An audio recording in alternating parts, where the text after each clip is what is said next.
Nakakulilim sana ang panahon. Kaya lang, hindi sumipad yung isda.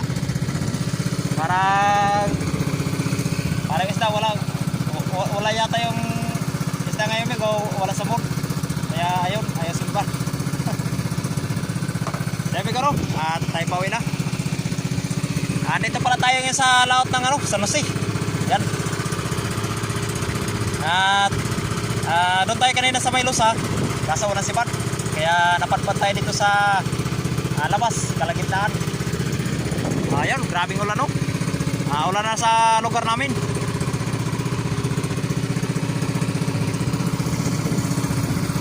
So amigo, magandang hapon nga pala sa ating mga subscribers at sa ating mga viewers dyan. Maraming salamat po sa pag-subscribe po ninyo at sa panonood natin mga video. Tuloy-tuloy lang po sana So amigo, at